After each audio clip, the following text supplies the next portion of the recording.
Silicon city ಬೆಂಗಳೂರಿನಲ್ಲಿ ಆತಂಕ ಸೃಷ್ಟಿಸಿದಂತಹ ಒಬ್ಬ ಅಪರಿಚಿತ ವ್ಯಕ್ತಿ. ಏನಿದು ಡೀಟೇಲ್ಸ್ ಅಂತ ಬರ್ತಾ ಇದೆ, ನೋಡ್ತಾ ಹೋಗೋಣ.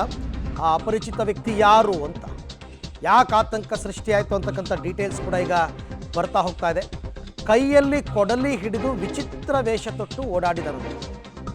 ಬೆಂಗಳೂರಿನ HSR ಲೇಔಟ್ನಲ್ಲಿ ಅಪರಿಚಿತ ವ್ಯಕ್ತಿಯೊಬ್ಬ ಈ ಥರ ಕೈಯಲ್ಲಿ ಕೊಡಲಿ ಹಿಡಿದು ಓಡಾಡಿದ್ದಾನೆ. ವಿಚಿತ್ರ ವೇಷ ಧರಿಸಿ ಬಂದ ವ್ಯಕ್ತಿಯನ್ನು ಕಂಡು ಸ್ಥಳೀಯರಲ್ಲಿ ಆತಂಕವಾಗಿದೆ. ಸಾಮಾಜಿಕ ಜಾಲತಾಣದಲ್ಲಿ ಈ ವಿಡಿಯೋ ಕೂಡ ಈಗ ವೈರಲ್ ಆಗಿದೆ. ನಿನ್ನೆ ಮಧ್ಯಾಹ್ನ 3 ಗಂಟೆಗೆ ನಡೆದಿರ್ತಕ್ಕಂತಹ ಘಟನೆ.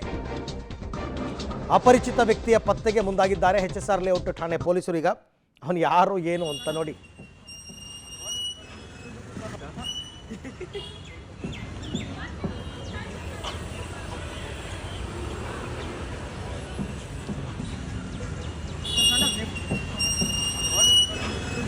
ಯಾರು ಅಂತ ನೋಡಬೇಕು. ಏನದು ವಿಚಿತ್ರ, ಯಾಕೆ ಆ ಥರ ಡ್ರೆಸ್ಸು, ಏನಾದರೂ ಫ್ಯಾನ್ಸಿ ಡ್ರೆಸ್ ಕಾಂಪಿಟೇಷನ್ ಇತ್ತಾ ಅಂತ ಗೊತ್ತಿಲ್ಲ, ಅಥವಾ ನಿಜಕ್ಕೂ ಕೂಡ ಆಗಂತುಕನ ಅಂತಲೂ ಗೊತ್ತಿಲ್ಲ. ಈಗ ಸದ್ಯಕ್ಕೆ ಪೊಲೀಸರು ಅವ್ನು ಯಾರು ಏನು ಎತ್ತ ಅಂತ ಪತ್ತೆ ಹಚ್ಚಬೇಕು. ನಿಮಗೆ ಸಿಗುತ್ತೆ, ಫ್ರಂಟ್ ವ್ಯೂನೂ ಸಿಗುತ್ತೆ, ಅಲ್ಲಲ್ಲಿ CCTV ಕ್ಯಾಮ್ರಾಗಳು ಇರ್ತವಲ್ಲ. ಸೊ ಫ್ರಂಟ್ ವ್ಯೂ ಸಿಕ್ಕಿದ್ರೆ, ಆತನ ಮುಖ ನೋಡಿದ್ರೆ ಅವನು ಯಾರು, ಅವನು ಯಾತಕ್ಕೋಸ್ಕರ ಅಲ್ಲಿ ಬಂದಿದ್ದ, ಏನಾದರೂ ದುಷ್ಕೃತ್ಯಗಳನ್ನು ಎಸಗಿದ್ದಾನ, ಇದೆಲ್ಲವೂ ಕೂಡ ಗೊತ್ತಾಗುತ್ತೆ. ಬಟ್ ಜನಕ್ಕೆ ಗಾಬರಿ ಆಗುತ್ತಲ್ವಾ, ಯಾಕೆಂದರೆ ಬೆಂಗಳೂರಿನಲ್ಲಿ ಕ್ರೈಮ್ ರೇಟ್ ಇತ್ತೀಚೆಗೆ ನೋಡ್ತಾ ಇದ್ದರೆ ಯಾರು ಯಾವ ಟೈಮಲ್ಲಿ ಏನು ಮಾಡ್ತಾರೆ ಅಂತ ಹೇಳೋಕ್ಕಾಗಲ್ಲ.